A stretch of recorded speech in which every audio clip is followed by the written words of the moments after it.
engine to help you out. It's all you against the wind.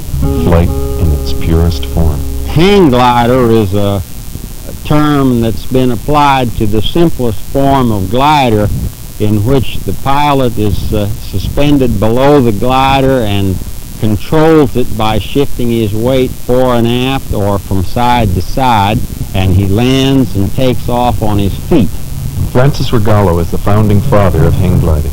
Back in 1948, as a NASA space engineer, he designed the Rogallo wing as a re-entry vehicle for astronauts.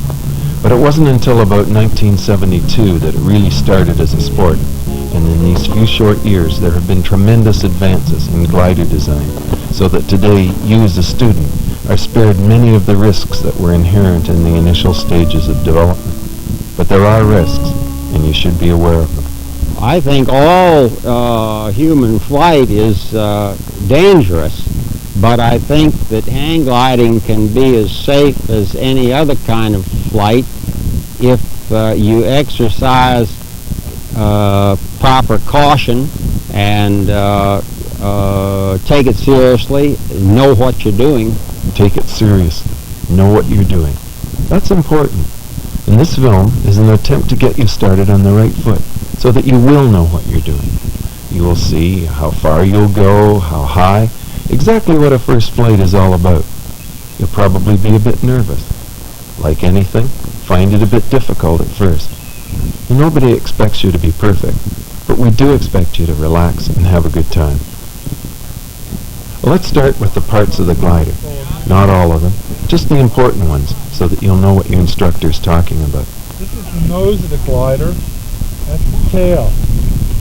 These are the wings. Left leading edge, right leading edge, and keel. This is the king post assembly up here. It braces the kite in the heavy wind when it's sitting down. Pick the nose up. This is the control bar. These are the flying wires here. Okay. This is the cross tube. Again, the keel in the center joins at the nose plate with the two leading edges. The king post supports the kite from the top with the black A-frame control bar, flying wires, and cross tube supporting the kite in flight. The sail of the glider is a heavy Dacron material, just like used on sailboats. All gliders differ slightly, but have essentially the same components. You'll learn later how to assemble and disassemble a glider, and the importance of checking it over, pre-flighting it, before every flight. The idea behind hang gliding is simple. You attach yourself from the center of gravity point, run the glider down a hill at an angle with the wind that allows it to fill with air. At the right speed, you simply push out and up, and you're flying. Now there are basically two ways to do this. In a seated position, as you see here, or out up, lying flat out, called prone. Both are acceptable, and it depends on your instructor's technique which method you will use. But with either technique, you will start first by getting the feel of the glider on flat ground, how it is to balance, to run with, practicing pitching it, keeping the wings level, the takeoff, and the landing. All of this safely on the ground before you commit yourself to the air. We'll take a look at how you effect that control. You're hooked in at the center of gravity point, suspended so that in the neutral position, the glider will fly normally. From this position, any movement of the bar will affect your flight. Find yourself going too fast? Push the bar forward. This moves your weight back, like that. Altering the center of gravity, the nose tips up, and you slow down. A shift of the center of gravity to one side, that wing drops, and a turn, that way. Shift right, right wing lowers. A turn to the right. All controls done by simple weight shift. Takeoff, you want to have the glider in the neutral position. That means that the wind should be just picking the glider up slightly. The sail should be luffing some in the wind. Okay, nose into the wind, sail neutral. Remember, the most important thing for launching is running hard and lifting up and out. Keep running hard until the glider lifts you off the ground. The moment it does, pull in about 1.5 inches to 2 inches to regain flying speed. Okay, here we go. Run hard. notice nice subtle movements of the control bar. For the landing, push out, that stalls the kite, you're down. Again, the instructor in slow motion.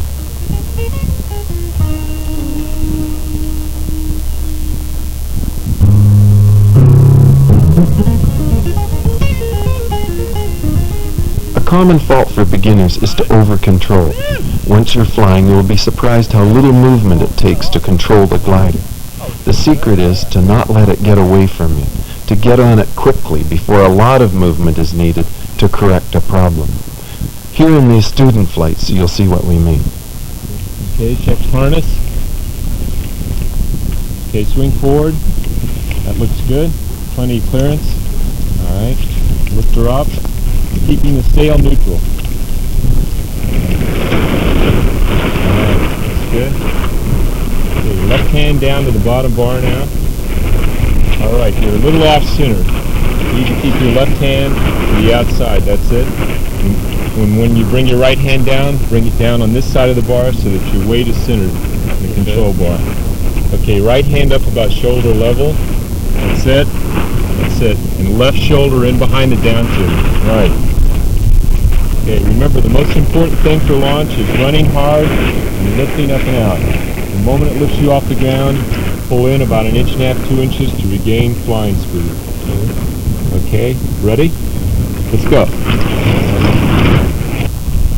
Up, flying a little slow. Pull in to correct, not too much. Good! Good shot! Alright! Good flight!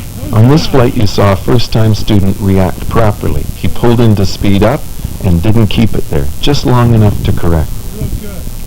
This is what happens when you push down in the control bar rather than lifting up. He threw himself into the kite. He should have run harder and let it lift him when it was ready to fly. What you wanted. Okay, Billy, have a good one. As a novice, all you will learn about turns is how to avoid them. You do this by shifting your weight to the opposite side to keep yourself on line. His right hand is not positioned properly. This means when he starts to fly, his weight is going to be off-center and he'll start an unwanted turn to the left. Good. He's flying too slowly. And when the glider is flying so slowly that it won't fly anymore, it doesn't. It stalls and falls. Alright, Billy! Billy, nice flight. Actually, it was a pretty good first flight. One left hand down, right hand up here. You're going to use your left shoulder to pivot with. Bring the nose down some so the sail is luffing some in the wind. Okay, good. Ready? Good hard run. Up and out. In some. Again, a turn off line that is not properly corrected. Out hard. Now that problem is caused by pulling the head and shoulders over to the left side of the control bar to make a left-hand turn and allowing the feet and hips to go to the right side. You think you've shifted your weight, but your legs swing to the other side, and that just keeps your weight neutral, and you don't correct your turn. The right way to do it would be to shift your legs and hips over to the left-hand side of the control bar like this, keeping head and shoulders in the central part of the control bar. Ready? Good hard run. Now drop your hand in front bar. In a little bar, just a little. To your left. Good, Barb. Good. Now out. Out. On your feet. All right. Nice flight! That's an excellent student flight.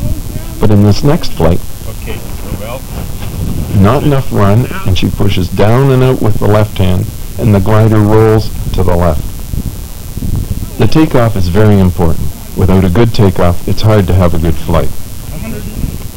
This next flight is a classic in over-controlling.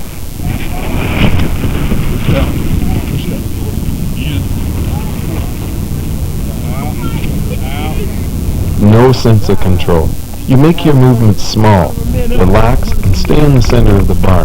Okay, Ellie, let's practice some of the movements now. Pull in, That will speed you up. Drops the nose. Push out. Slows you down. Raises the nose. Okay, neutral over the bar. Now left. Get on over. There you go. Right. Good. Right over the bar. Back. Very important. For your first few flights, it should be straight in, smooth and steady, and no more than 15 miles an hour.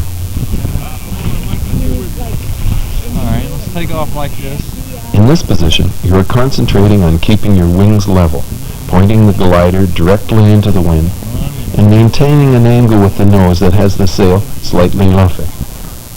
When it all feels right, you run and run hard, keeping that nose at the same angle. Out! In, out, out hard! Overcorrecting. Most people do this at first, but it comes with practice. The moment your feet touch the ground on landing, the most important thing to do is get the bar down to the ground, push forward with your shoulders so the nose comes down into the wind and anchors the kite. Unhook from the glider as quickly as possible then. And to take the glider back up the hill, walk around to the nose, lift the nose up into the wind, work your way down the nose wires about midway between the control bar and the nose. Okay, since we have a 14 mile an hour wind or above today, we can fly the glider back up the slope by the nose wires. Now lift the glider above your head, keeping the nose into the wind, and fly it back up the slope. Yeah. You have to keep the nose into the wind, even if it means walking sideways. Okay, if we didn't have this brisk wind, like we have today, we'd start with the nose on the ground again, lift the nose up, walk your way down the nose wires, grab the control bar, push the keel down to the ground, nose up into the wind. Step through the control bar, put your head through the control bar, wrap your arms around the down tubes, shoulders inside the down tubes, so that most of the weight is supported by your shoulders. Lift up, keeping the nose into the wind and up to support the sail, and walk her back up the slope. There are different ways to carry a glider. Different wings and different slopes require different techniques. Your instructor will probably demonstrate them to you. We mentioned before about not flying too slow and stalling the glider. You can always recover from a stall by pulling in on the control bar, which lowers the nose and increases the airspeed. If you leave it too late, this is what happens. Watch this next flight carefully. Run, come on. This is a perfect example of a stall. Push out, pull in, push out, pull in, pull in, pull in, and push out. She's okay, but she should have pulled in earlier, got flying speed, and then returned to neutral. Right. Here the correction is done properly. A stall, pulls in, and back to neutral. It stalls again. This time he doesn't have the height left to correct. This can all be avoided by not overcorrecting and catching a problem before it develops. This is straight arming. The pilot is supporting his weight with his arms, holding himself off the control bar. Tense. You gotta relax in the harness and let it take your weight. Nose down. What we've tried to show you in this film is the right way to approach your first flight and some of the common mistakes that students will make. You won't remember it all, and you too will make mistakes.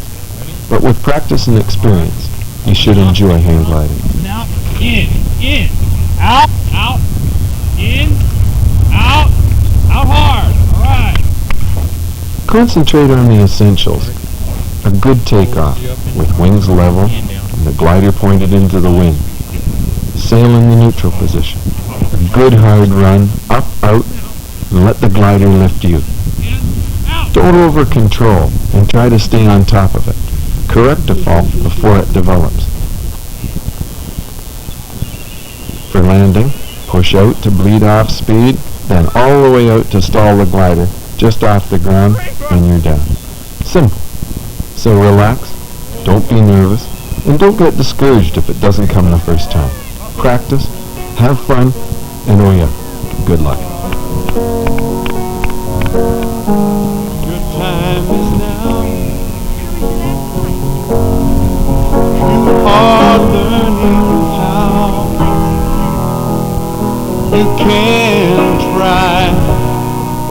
Come on, spread your wings and fly. Why don't you live? Oh, live it all. You can